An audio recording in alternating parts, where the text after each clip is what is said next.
7 years ago, world leaders signed up to Millennium Development Goals, number 1 being to halve poverty and hunger by 2015. The impact of this pledge should now be felt amongst the poor in Ethiopia and, surprisingly, amongst the poor in Wales.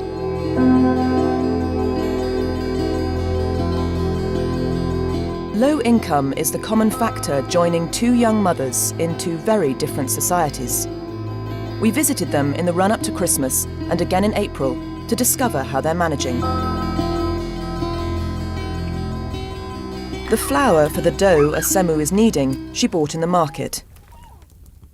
Asemu gets cash aid rather than food aid, and she uses the cash to buy the food she needs. The aid keeps the family together. Without it, her husband would have to leave to find work as a day labourer. Because of it, he can stay and farm.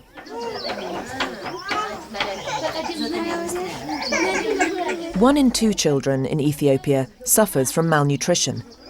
To prevent this, children should get a healthy diet during their first 2 years. If a child suffers chronic, persistent malnutrition during that time, their mental and physical development will be impaired.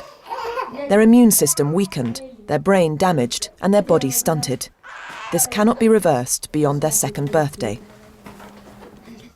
Mikore is fine, though her real test will come when she is no longer breastfed. Beyu, on the other hand, is very seriously small and underweight. He is stunted, and all the love and caring of his parents won't make up for the deprivation of his early years. After 6 months he was good, but from then on he has problems which continue today. He was healthy for only 6 months. He only started to get up at 3 and didn't walk till he was 4. He was very thin, his development was very slow. If government food had been available then, it would have been wonderful. He was like a blade of grass. Dawn buys food for the week. She feeds 4 of the family for 14 meals. The 5th, Caitlin, gets school lunches, so only needs 9 meals. So she provides 65 meals from £40. This averages 62 pence per meal.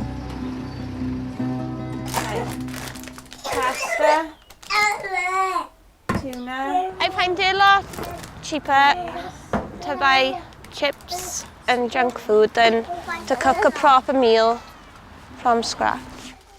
I watch programmes and it shows how much children eat of fatty foods, and it does worry me quite a lot because of the way that they show pictures of the way their children will look in years to come if they don't change their diet. I'm quite upset about the way I do feed them and stuff, but if I could change it, I would. Direct cash payments are one of the most effective ways of preventing chronic malnutrition in children, but the cash must be sufficient to fulfill its purpose. Dawn can just about manage on what she gets, but Asemu can't. The international community has made a commitment to halve hunger by 2015.